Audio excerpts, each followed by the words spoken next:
Retirement വേക്കൻസിയിൽ പോലും ഒരാളെ നിയമിക്കാൻ പറ്റാതെ ഉള്ള പബ്ലിക് സെക്ടറിൽ എടുത്ത് തലയിൽ വെച്ചിട്ട് സ്വകാര്യ നിക്ഷേപം പാടില്ല എന്ന് പറഞ്ഞാൽ ആ പോളിസിയോട് ഞങ്ങൾക്ക് യോജിപ്പില്ല. ഒരു എഞ്ചിനീയറിംഗ് ഗ്രാജുവേറ്റിന് ജോലി കൊടുക്കാൻ പറ്റിയ എത്ര പൊതുമേഖലാ സ്ഥാപനമുണ്ട് ഇവിടെ?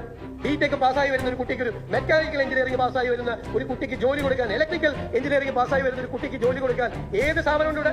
പെർഫെക്റ്റ്. ഇപ്പൊ സതീശൻ സാറി പറഞ്ഞതിനോട് 100% ഞാൻ യോജിക്കുന്നു. ഇതൊക്കെ ക്ലീഷേ വന്ന വാചകങ്ങൾ ഉപയോഗിച്ചുകൊണ്ട് കേരളത്തിന്റെ ഭാവിയെ, കേരളത്തിന്റെ അതാണ് പിള്ളേരിലൂടെ നിൽക്കാത്തത്. ഇവിടെ എന്ത് കിട്ടിയിട്ടാണ് നിൽക്കുന്നത്?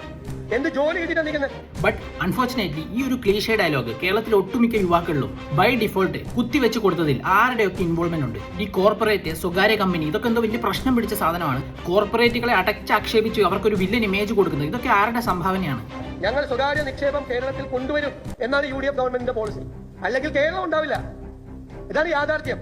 മോദി പൊതുമേഖലാ സ്ഥാപനങ്ങൾ വിറ്റുതുലച്ചു, തീരെഴുതി, അംബാനി, അദാനി, പ്രൈവറ്റൈസേഷൻ, രാജ്യം വിറ്റുതുലച്ചു തുടങ്ങിയ നറേറ്റീവ്സ് ഇവിടെ ആരാണ് അടിച്ചിറക്കിയത്? ക്യാപിറ്റലിസത്തെ സപ്പോർട്ട് ചെയ്യുന്നവരൊക്കെ അറ്റാക്ക് ചെയ്യപ്പെടണം. ഈ പൊതുമേഖലാ സ്ഥാപനം എന്ന് പറയുന്നത് നെഹ്റു എന്തോ വരദാനമായിട്ട് നൽകിയ സാധനമാണ്, അത് നമ്മൾ തൊടാനേ പാടില്ല. സോഷ്യലിസം പുഴുങ്ങി തിന്നു കഴിഞ്ഞാൽ രാജ്യം രക്ഷപ്പെടും എന്നൊക്കെ വിശ്വസിക്കുന്ന ഒരു ലോഡ് പ്രബുദ്ധന്മാരെ ഇവിടുത്തെ ഇടത് വലത് മുന്നണികൾ ഉണ്ടാക്കിയെടുത്തിട്ടുണ്ട്.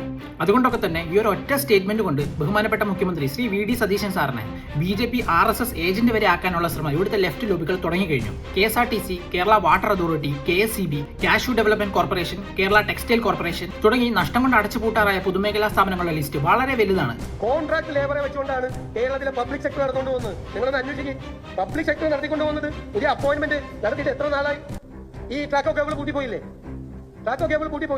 ടെൽക്ക് പൂട്ടലിന്റെ വക്കിലാണ്. അഗ്രോ മെഷീനറി കോർപ്പറേഷൻ പൂട്ടലിന്റെ വക്കിലാണ്. ട്രാവൻകൂർ സിമന്റ്സ് പൂട്ടലിന്റെ വക്കിലാണ്. ആരുടെ പണം എടുത്തുകൊണ്ട് അതൊക്കെ നടന്നു പോകുന്നത്? നമ്മുടെ നികുതി പണം, നമ്മുടെ എക്സ്പെക്ടറിൽ നിന്നുള്ള പണം. ഇതൊക്കെ ഇങ്ങനെ പേര് നടത്തിക്കൊണ്ട് പോകാനായിട്ട് വേസ്റ്റ് ചെയ്ത് കളയുന്നത് വലിയ എമൗണ്ട് ഓഫ് ടാക്സ് മണിയാണ്. അതുകൊണ്ടാണ് കേരളത്തിന്റെ ഫിനാൻഷ്യൽ മാനേജ്മെന്റ് വളരെ മോശമാണെന്ന് പറയാൻ കാരണം. ഇനി മറ്റൊരു എക്സാമ്പിൾ പറയുകയാണെങ്കിൽ, ഗൂഗിള് തമിഴ്നാട്ടിൽ വരുമോ ആന്ധ്രാപ്രദേശിൽ വരുമോ എന്നുള്ളത് മാത്രമാണ് ചർച്ച. കേരളം ഈ ഒരു റേസിലേ ഇല്ല. ഈ ഒരു റേസ് എന്നല്ല, ഇന്ത്യയിൽ നടക്കുന്ന ഒരു ഇൻവെസ്റ്റ്മെന്റ് റേസിലും നമ്മൾ ചിത്രത്തിലേ ഇല്ല.